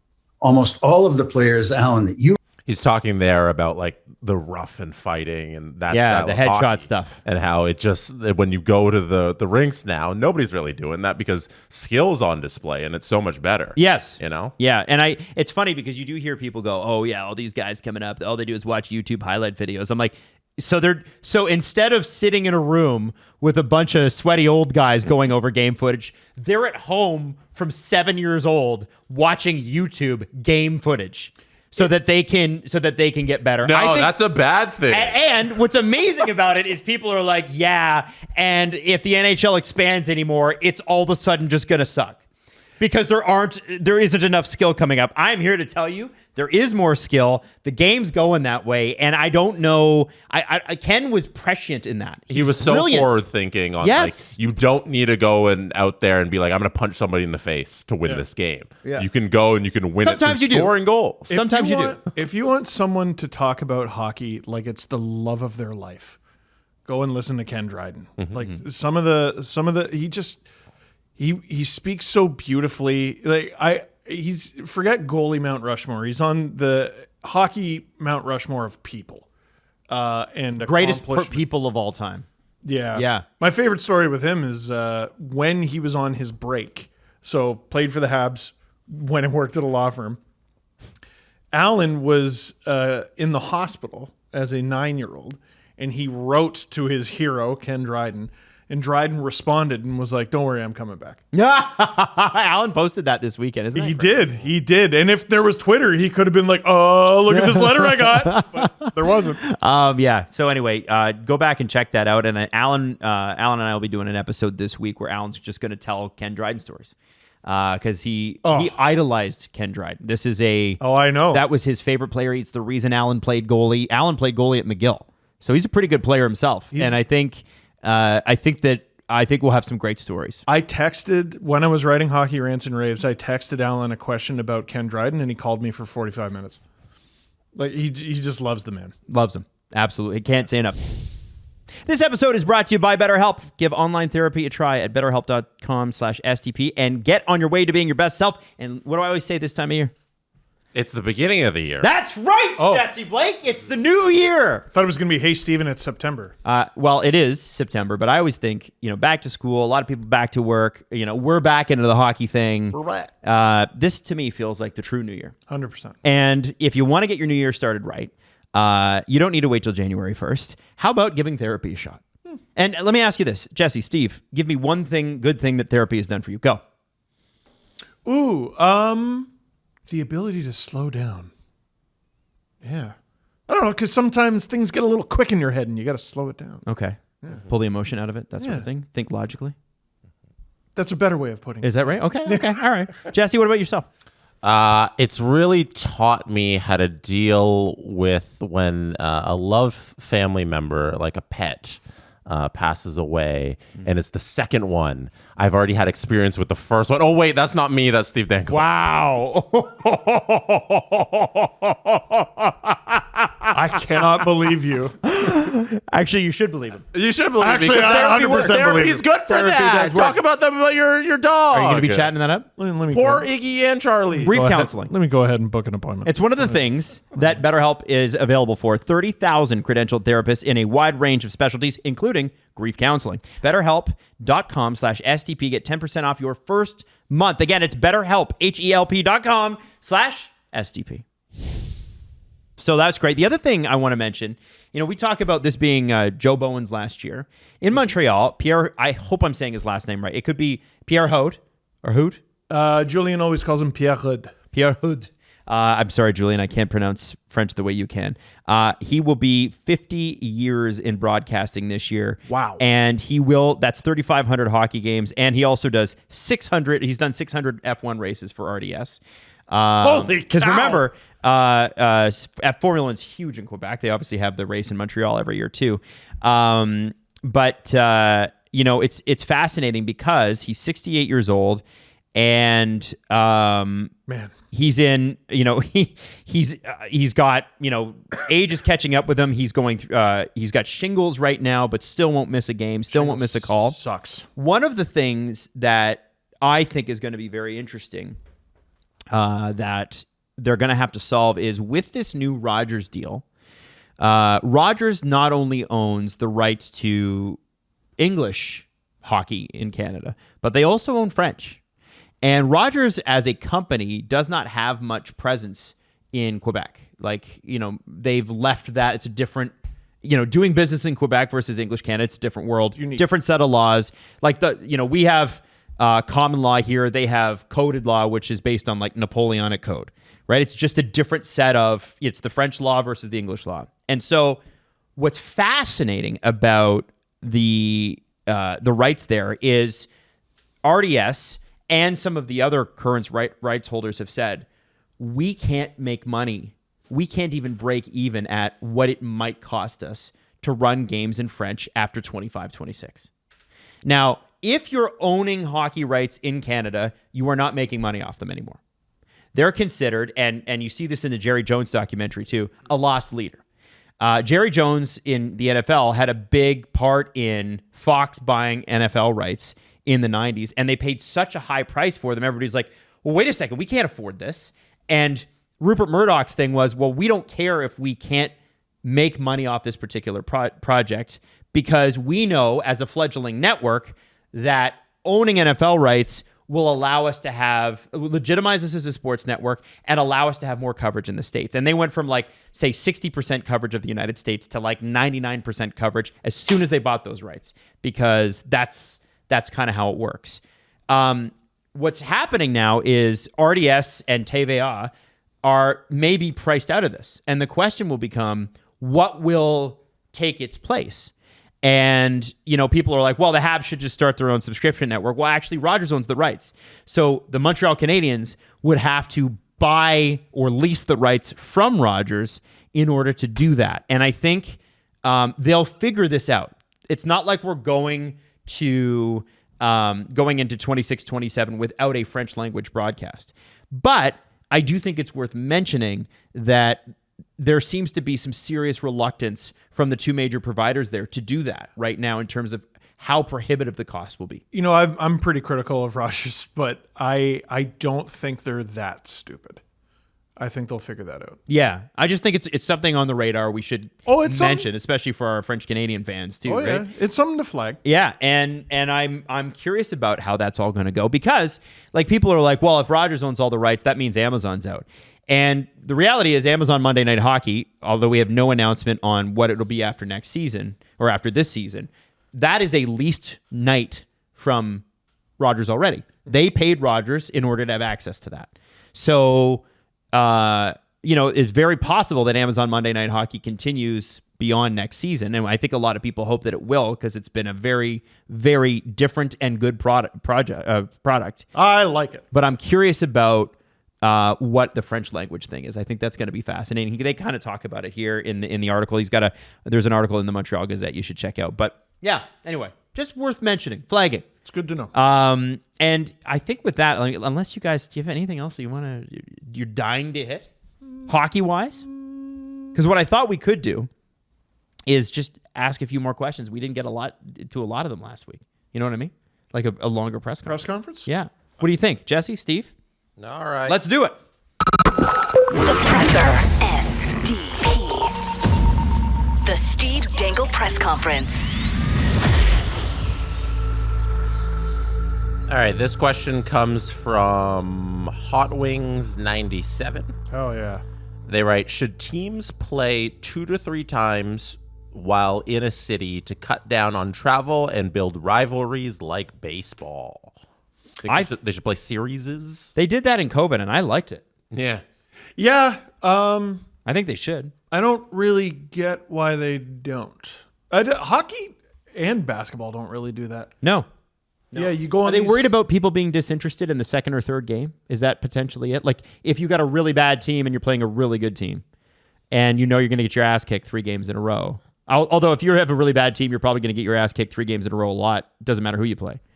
So I don't know what the aversion to that might be. I think there's a lot of marketing to it, and so for the Western Conference, you can't do that because you only play them in their home building the one time. Mm-hmm. You only go out to San Jose once, so there's no series to be played. Right.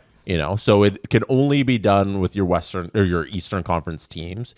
So say you're going to Boston or New York Rangers, say you got 2 on the schedule that week. I think you want to spread out those matchups for the opportunity for people who are Leafs fans to come multiple times in the year. So if you're a Toronto fan in New York, you're more likely to go to a game if there's one in November and then again one in January as opposed to if they're both in November. Got it. So I think from a marketing standpoint, from a ticketing sales and how you're building your schedule as a traveling entity in the NHL, coming back at different portions of the year makes sense. One of the things that people say about the Western Conference is that it's when players sign there, they realize they're taking on a lot more travel. Sure would make that would lessen that burden, would it not? Oh, totally. Yeah. And it would lessen the expense. It would be way less expensive. Yes, but is it more expensive? It's more expensive to do it the way it is, but at the end of the day, are we making more on ticket sales and marketing dollars? You know, like what's going to be the biggest driver of revenue for the league? They know the answer, and my guess is yes. I have to. I want to ask about that because I think too. Like, ask people that might know because I got to think too. Like, you know, what if? Like, I understand. Like, listen, there's certain markets where a team comes to town and no one cares, right? The Leafs don't have that issue as a Leaf fan. You know, a lot of the original 6 franchises don't have that issue, but there are some teams where it's like, hey, Columbus is in St. Louis 2 games in a row here. That's weird. And I get the east to west crossover. So if you were saying in conference games, you make them 2 to 3 game series or something like that, I don't see why that wouldn't work. And then you have to play some interconference games, and those are one-offs. But I also look at it like Taylor Swift comes to town and she plays 6 nights in Toronto, which she did last year. They didn't have any. I know it's Taylor Swift, but they had no problem selling those tickets. Yeah, but how often does Taylor Swift come to Toronto? Well, once every few years. Once every decade. Yeah. What if instead she did Toronto, Ottawa, Montreal, Ottawa, Toronto, Ottawa, Montreal, Ottawa, Toronto. Yeah. She loves that plane. All right. Loves that plane. Right. Yeah. So no, I think if you're the Leafs, like, and once every 10 years you go to play the Kings, you probably do it 6 times in a row. But if you're doing it once, or Kings are a bad example because there's a Western Conference team, the Hurricanes, right? Yeah. If you're going there twice a year, you probably want to spread it out because like somebody might not be available in December to go see them, but they might be available in April. So okay. I think that's my theory on the mentality behind how the NBA and the NHL work their schedule. Yeah. It would be kind of, I don't know. I understand the logic, but with the weird little COVID bubble, it made all these teams that otherwise didn't really know each other kind of hate each other. And I liked that. It made the games better too because you're healthier if you're staying in that one location. Yep. So if you're going down to Tampa and you're playing Tampa 2 times in a row, and then you're sitting there a night and you got to sleep in that same hotel and you're coming back for the next game. It's not you're playing, you're sleeping, you're getting on the team plane, you're going out to next location, then you're playing there. It's no, we settled down, and that second game and that first game is gonna be a lot comfier. Well, and we heard. There was we would know the cities that had true home ice advantage by how fun they were, because you look at the Nashvilles and the Vegases and stuff like that, and it'd be like everybody. Why does Nashville and Vegas? Why do they keep winning at home? It's because those are so much fun and the guys are hungover, right? Like you would probably have a little bit of that too. Maybe you pulled them out of the city to keep people out of trouble. I don't know. I don't know, but I would love to know the research behind that. They must have looked into that. Yeah.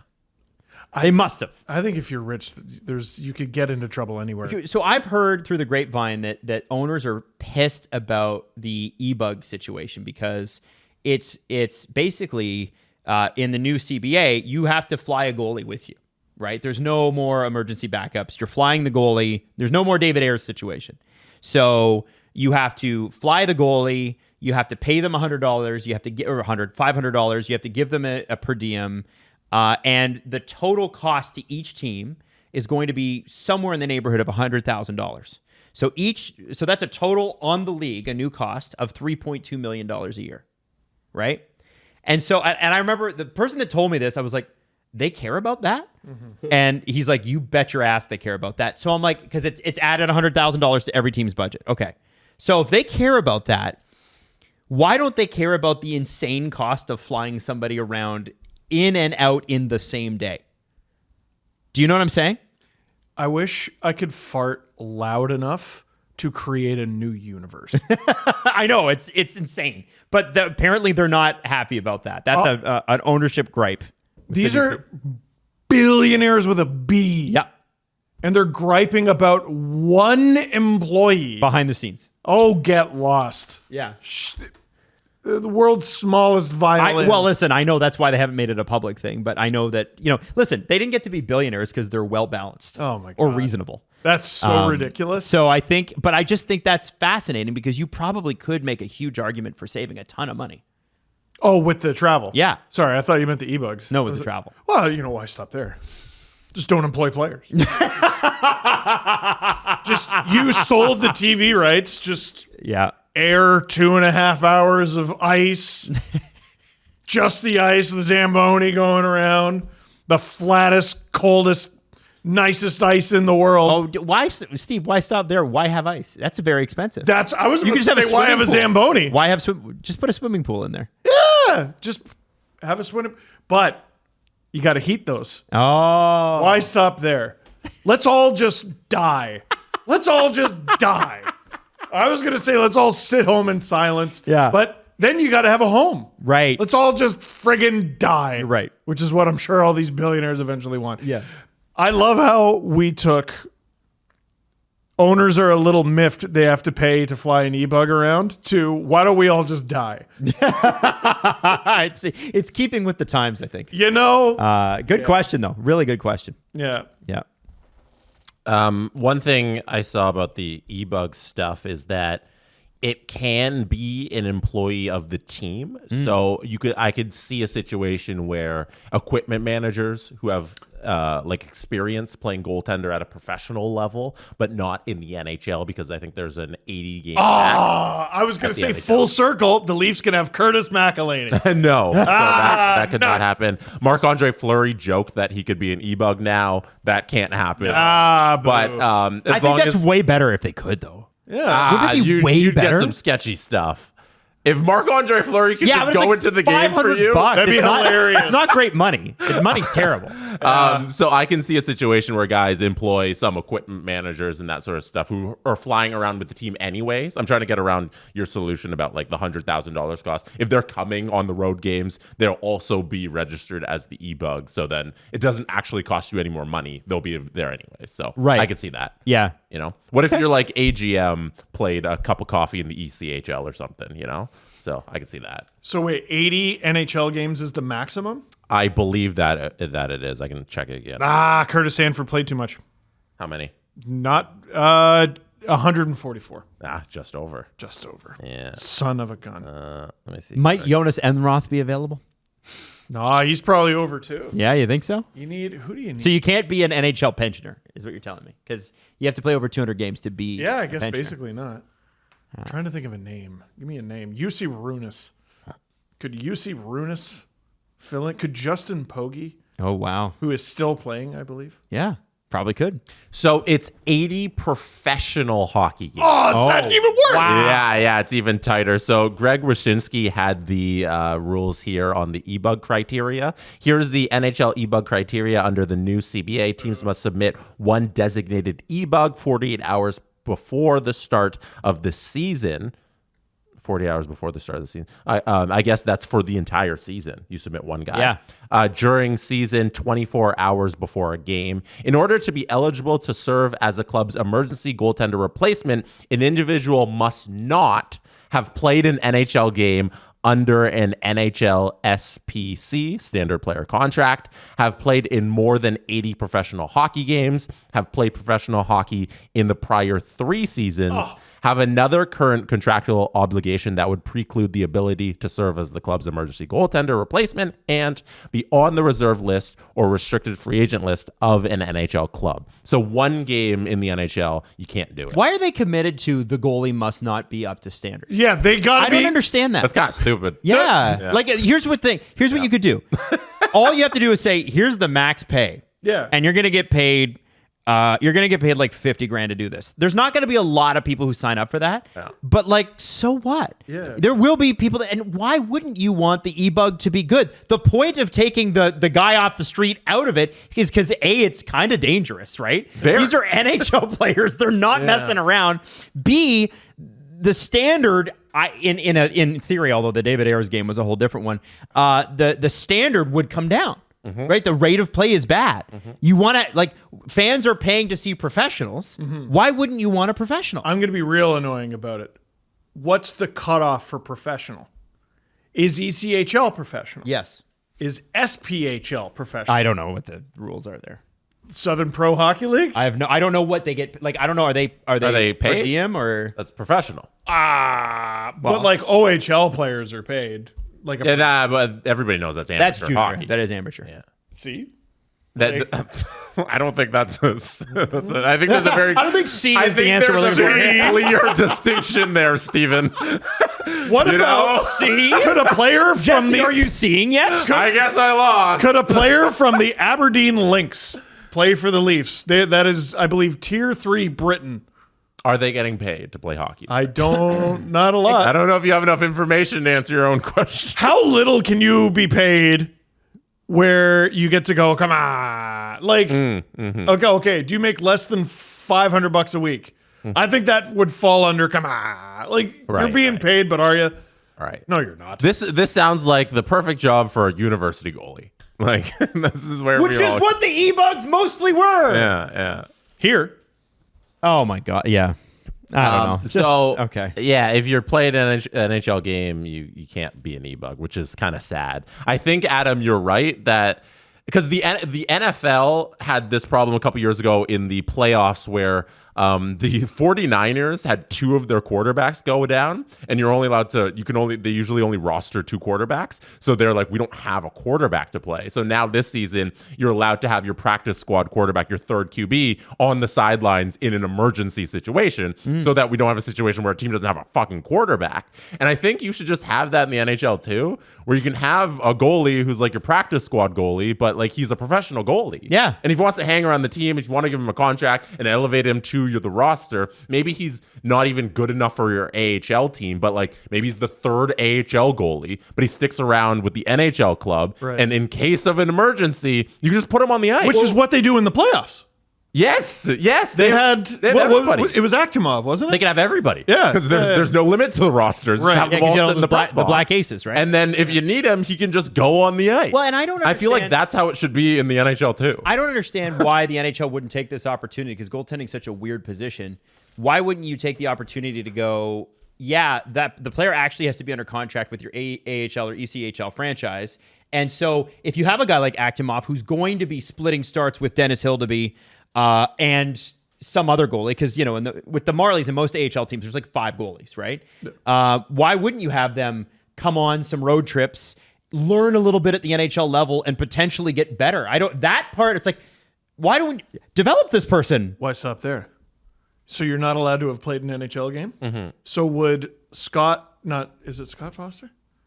The guy from the Blackhawks who played a game, Foster. Justin is saying yes. It's Scott Foster. So he has the same name as the NBA ref? Who rigged the game? Yeah. Okay. Anyway, so Foster, That's what I thought you were talking about. Foster, I can look it up. David Ayers, and Jed Alexander, none of them can play. Jed Alexander played Yeah. 1 minute in the NHL. Because he played. It is Scott Foster. Yeah. Oh, that's so weird. Yeah, they have the same name. That's funny. That's yucky. Justin, your mic's up. On Google, it says Scott Foster. It's got a picture of him playing goaltender, but his title says Canadian accountant. They have a sense That's of humor. Yeah. fantastic. Yeah, I didn't realize he was Canadian. Okay. Yeah. Sarnia. Sarnia. Yeah, Home of the Sarnia Sting. born. All right. I like it. Yeah. I Keep don't, going. Let's ask granular questions about e-bugs. no, just employ a third goaltender. Who cares like what Yeah, he's done? What does it matter? I Yeah. just don't understand. Okay. He can't have played an NHL game. Cool. Okay. Why not a young, or he's got to be under the age of 25. I don't know. Like, figure something out. Just develop people. Why are we keeping them out? He must have at least we simply couldn't develop more goaltenders. 750 hairs on his head. We will count them individually when he shows up. For, Don't you dare double retain. That might make things fun. No. I think the NFL's got it right with having a practice squad, and here goaltender is so special and such a unique thing. Like, have a practice squad goalie and fly him around. Yeah. Like, and then you have him dressed for, well, not dressed, but like sitting there for games just in case. Yeah. And then we don't have ridiculous Now, situations. Or be a billionaire who shits himself with the power of a jet engine. If you are an e-bug this year and you fit all that criteria, right? You played less than 80 games, professional, whatever. Yeah. Then let's say, okay, it's the Leafs, and we lose Wall and Stollers in the same game. Please do not happen. It's a possibility. Wohlers. Then he plays. Is he now kicked off the e-bug squad? That's what I'm saying, Brooksy. That's what I'm saying. It must be. So you got to have a backup to your backup e-bug just in case. Yeah, does playing Can he the play 2 game games as in a an row? E-bug lose you your qualifications for being an E-bug? I would say no. Okay, because that's not clear. But you certainly It can't do it just next year. doesn't say Maybe if I that. pulled up the CBA, there's some You're guessing. language in there for that, but that's what I'm guessing. I am guessing. And you can't. That means you definitely can't do it the next year. Right? Right. Do you get kicked off the list if you play in a game? I don't know. I'm just saying. All right. Right here in the GTA, there's a place called Ajax. And nobody lives there. Nobody likes it there. There's a couple people. I'm kidding. Steve Dangle lives there. Also is a new registered charity called Progressive Life Center in Ajax. And you got to think of it as a training facility for people who deal with and have autism. And one of the things that it really gets into is they do athletic skills, life skills, work skills, and building confidence. A lot of times, autism can leave people feeling isolated and not having the confidence to move forward. And that can be life circumstance, that can be how they were treated in school and that sort of thing. But what's amazing about the Progressive Life Center is they have fitness programs, personal training, workforce training, and they have the PLC cleaning crew that provides real job training in commercial cleaning that would lead to paid employment for people who would otherwise have a difficult time finding paid employment. And as we know, and everybody's gone through this, part of building your own confidence sometimes is having a career, having something to work towards. So something I've gotten to witness in my life is people are generally willing to help out kids, but once they become adults, screw them. Right? Yeah.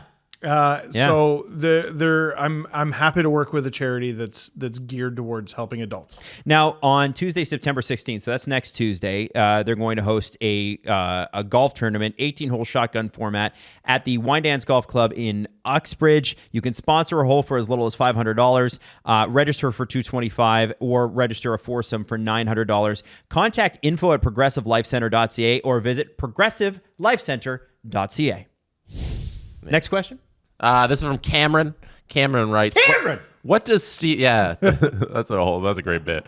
What does Steve think about Brock Lesnar back in the WWE? Is that true? Triple H Oh, is pulling Hunter? He's playing the hits. Paul Levesque. Paul Levesque Is that how you say it? is I don't think Not it's Levesque. Definitely not Levesque. I know what I said. Definitely not. Man, Hunter. he really tricked us. He, for a few years, was like, I'm the cool guy running wrestling. And all of a sudden, gotcha, I actually also suck. That's your fault. Yeah. Who mentored him, Steve? Who met his father-in-law? Who's Like- that? What's that guy's name? Vincent. And is he cool? No. That's what I thought. Sorry, continue your point. Just Brock is like actively in litigation, and we don't need this. And I yuck, boo, gross. I don't need it. Is there no one else? I'd love to have Eric Young on and be like, Eric, you don't work for them. Oh, dude, There must be other people that are good at half of everything that happens in wrestling or has happened in wrestling over the last like 6, 7, 8 years is there no one else? Every time I see The Rock come back, it's the same question. Well, he can't come back now. Have you seen how much weight finally he's lost? done, but you never know. What's that? Have you seen how much weight the Rock has lost? Yeah. Like he's off the cycles. I assume if The Rock wanted to put back on weight to go back to wrestling, he could do it in a month with a lot of HGH. Yeah, Probably, Like, 100%. like, I'm not too worried about what he looks like, 'cause Yeah. on a whim, he can change that with magical science. Yeah, listen, the magic of wrestling still very much exists. It's basically, as a wrestling fan, you gotta do a lot of ing. It's just too hard to get through a month without going ugh. And this was the I feel latest. like they got to open it up for some younger, because there's a lot of young fans of wrestling. It's like Goldberg fought this within the last few months. I can't What? believe he can still walk, man. I can't believe any of his opponents can either. Yeah, He was unsafe when he was young. yeah, Oh, it's brutal. yeah. Okay. That's their thing. They always just never let the guys go. They're always going to come back in some capacity and try and get It's them. hard to find stars. I get that. It is hard. But there is a star system there, and they can build some of these people up. And Brock Lesnar was a big star.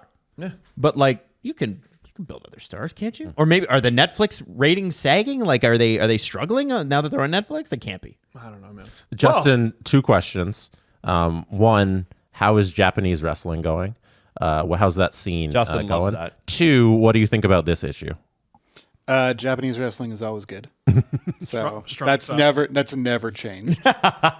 And I mean, I think that with WWE, there's so many properties now. You've got you've got Raw, you've got still called SmackDown, you've got NXT. I want to say they own TNA now or something like that. Like it's just there's it's a strange so relationship. many different brands and so many different shows that there's so many different wrestlers now. But it's like you would think again that you would make a star out of some of them. But it's like when you get to the main roster, it's just like people just want to see who they saw 20 years ago, and it gets boring. To me, it gets boring. But it's not as big of a fan of WWE as maybe some other.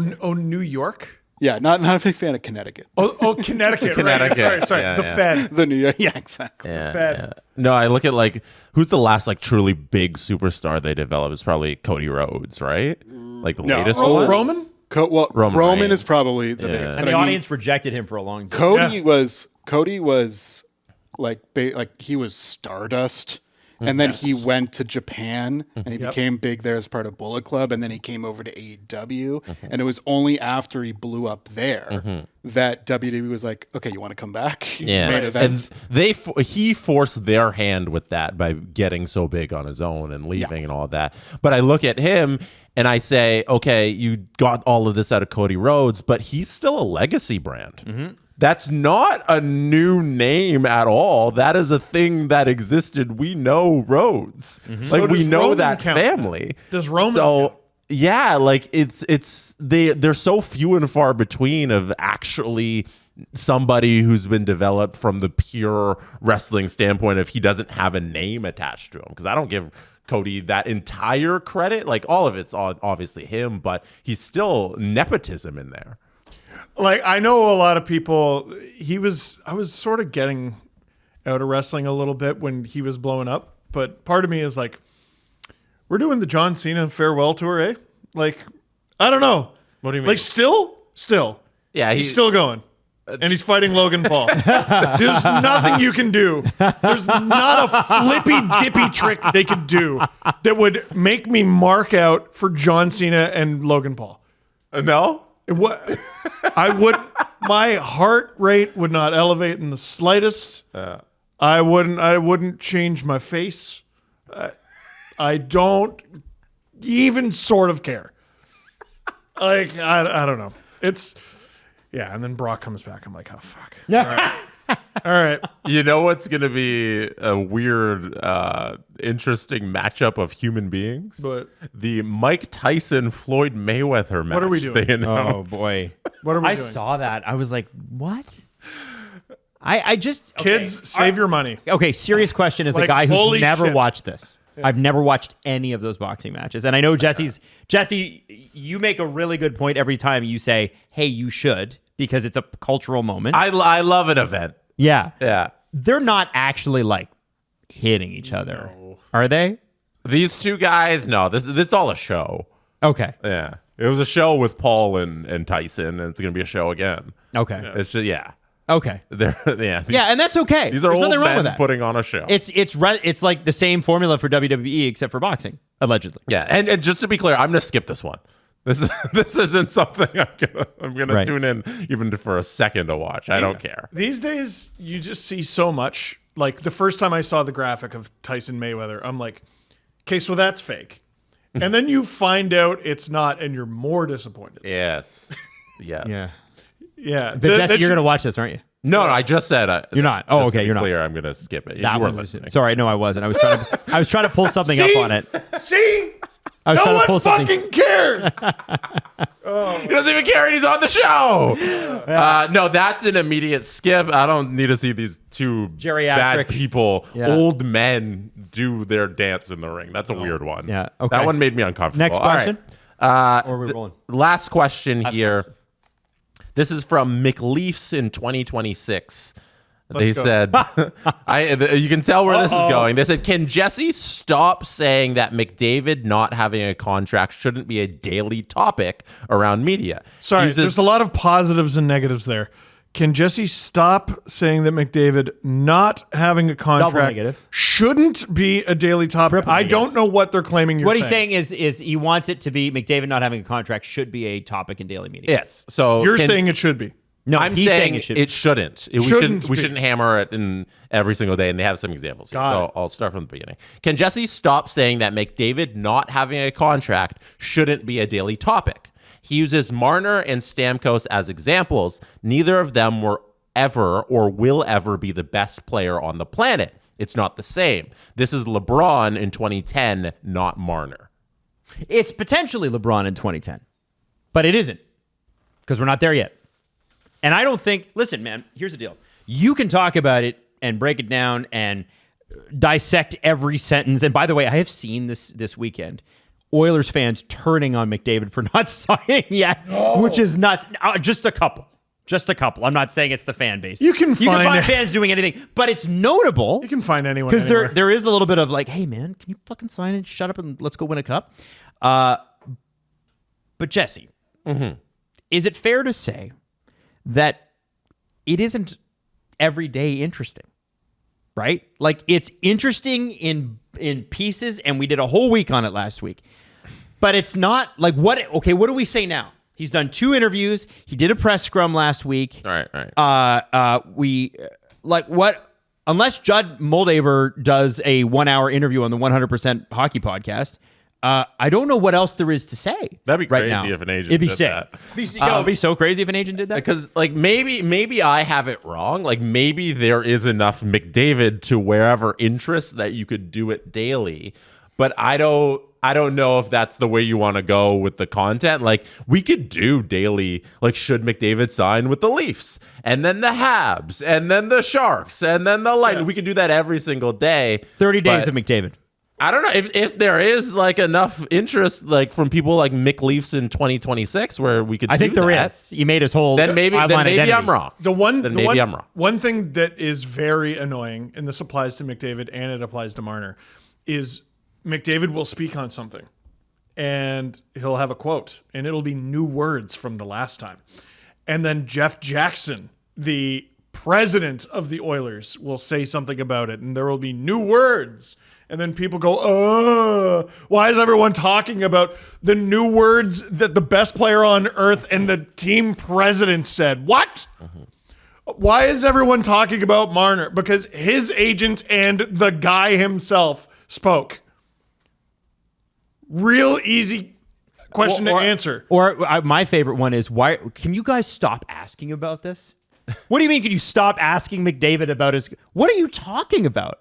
Like, What's your job? What's your job? Oh, leave him alone. He's Connor McDavid. I'm gonna go is to a H&R man. Block and say, can you guys stop accounting? Connor What's McDavid wrong with you? is not some fragile glass sculpture here. He'll be fine. Yes.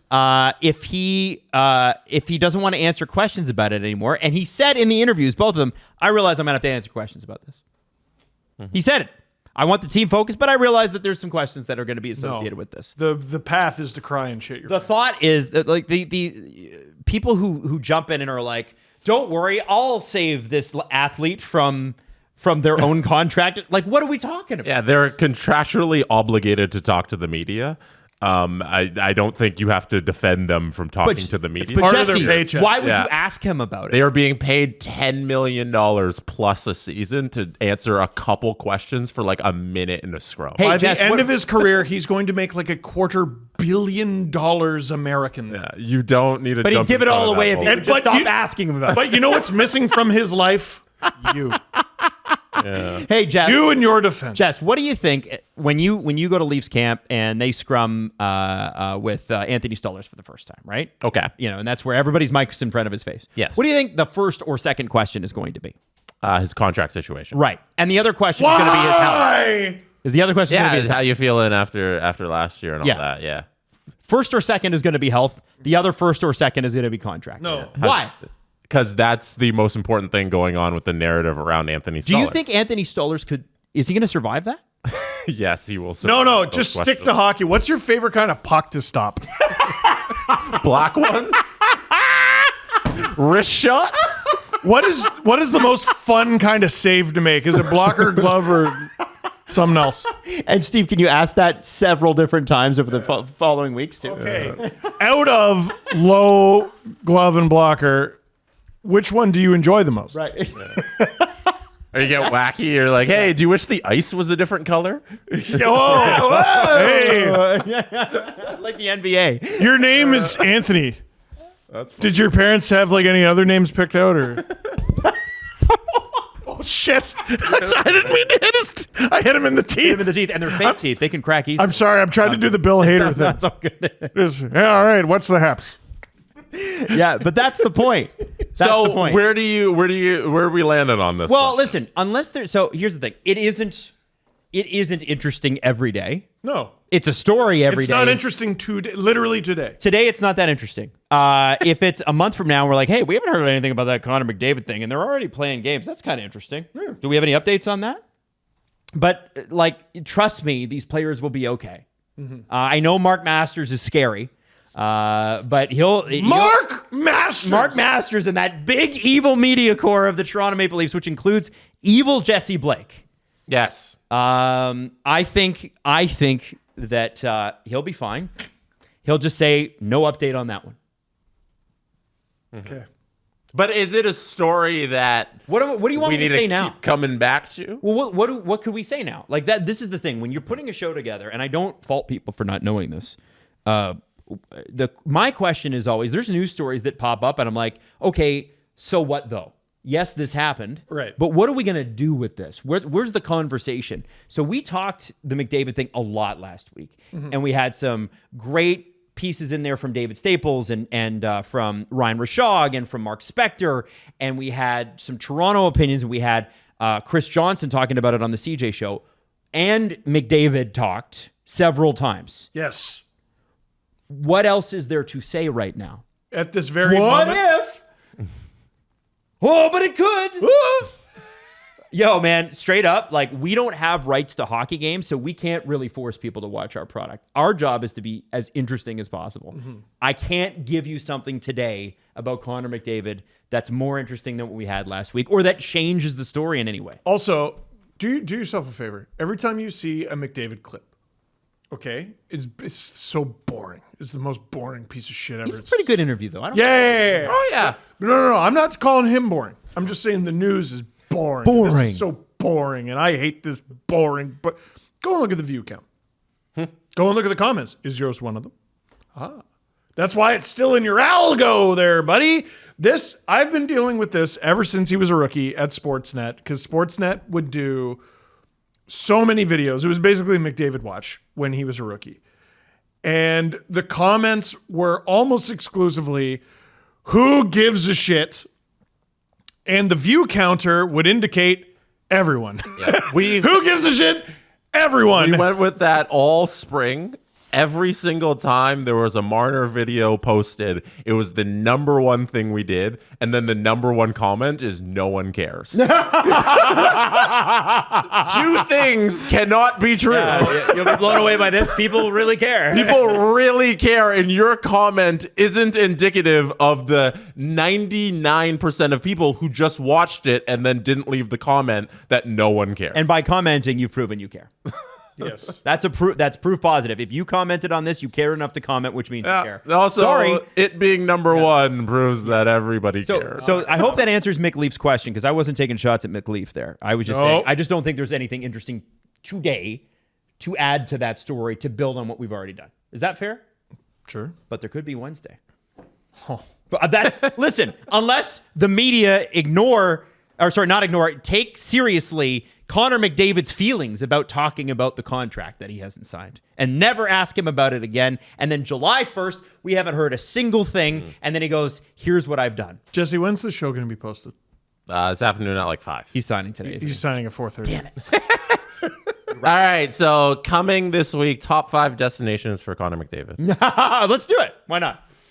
That's great. That's People actually asking for it. You know what? We'll deliver. You know what? Next show, I want you guys to come up with your top 5. Now we're just doing No, we're doing this now. And I want you guys to give reasons why. Okay? We're doing this. And then we're making 3 clickbaity videos. Adam's, Steve's, and Jesse's. And then we'll put them out. And we're going to slow them down to 0.5 speed to get them to a certain length.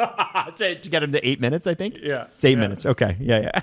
We're going to do that TikTok thing where we punctuate everything by slowing it down at the end of the sentence. Right. Yeah. Is that why people do that? I don't know. I thought that was for comedic effect. It's both. Okay. All right. Hey, everybody. Remember, Corsi Clubhouse, end of September. Buy your tickets now. The Steve Dangle Podcast. Follow the guys on Twitter at Steve_Dangle, at Adam WYLDE, and at Jesse Blake. Connection complete.